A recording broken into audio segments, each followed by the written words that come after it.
Saints Row, the crazy anti-hero GTA-like game. A series we've been playing for decades now, a series that has gone on quite the hiatus. However, that is no longer the case, as the developers have just released Saints Row Reboot.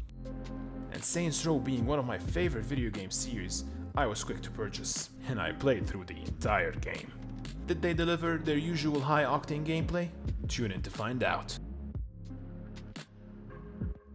Let's start with the story of the game. Don't worry guys, there will be no spoilers in this entire review. The game revolves around a group of friends who want to make it big in the criminal world. So they formulate a gang and head into the city of Santo Eliso, where they cause all sorts of mayhem and criminal activities. Throughout the game you'll face many gangs, police, you'll go into many business ventures, acquire many businesses, and grow your empire. All in all, the story was well told. It could have been better, but it's decent, it's aight. On to the gameplay. First of all, this is a third-person game.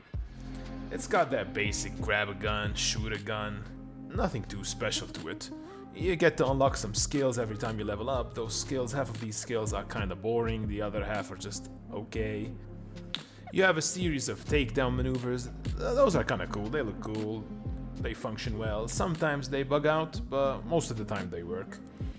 And when it comes to melee, they were really lazy on that one. You have like 2-3 combo moves that on repeat every time you click the mouse button. Driving felt a little bit outdated, boring sometimes. The drifting system was kinda cool. Collisions were unrealistic. I mean, this is an unrealistic game, it doesn't really matter. There are boats, motorcycles, aircrafts. Aircrafts were kinda cool. They were like jets, you can shoot missiles, blow stuff up and cause utter mayhem. All in all, the gameplay just felt repetitive and kinda boring sometimes. However, Saints Row has an impressive character customization tool that can be accessed anytime via the in-game phone, allowing you to completely alter your appearance either by crafting it yourself or importing one of the growing number of community creations, especially in tandem with the numerous clothing options to unlock. This also extends to weapons, vehicles, and the Saints HQ, which is an abandoned church that evolves and expands over the course of the journey, and can be augmented with dozens of decorations found hidden across Santo Eliso. This game also supports multiplayer, as you can jump in with a friend and play co-op mode.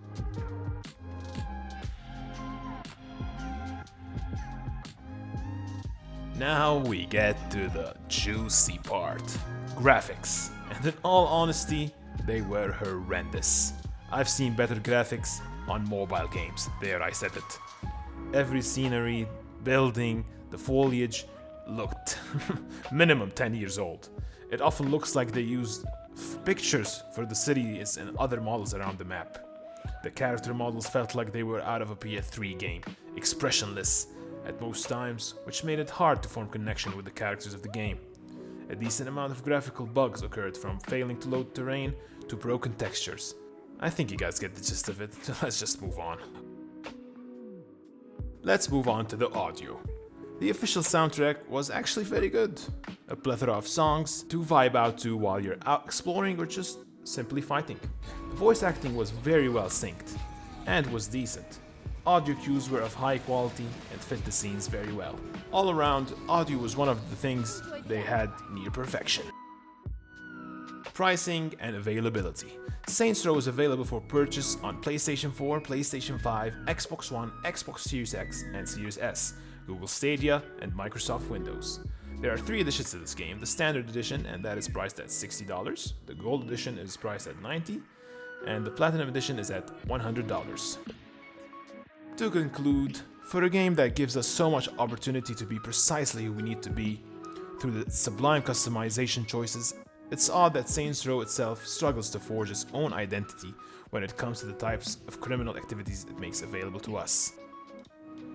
There's definitely no shortage of shallow shoot-'em-up thrills to be had here, but it's a very familiar and uninspired brand of sandbox fun that's unlikely to wow anybody who's played a Saints Row game before, much less GTA. There are a few spectacular story moments, and the city of Santo Eliso serves as a new playground full of surprisingly antiquated and non-interactive amusements, but the lack of new gameplay ideas and how many times the least interesting ones were used means that Saints Row feels more like a repetitive failure than a proper reboot. It's definitely a new gang of saints, but they're guilty of the same old sins.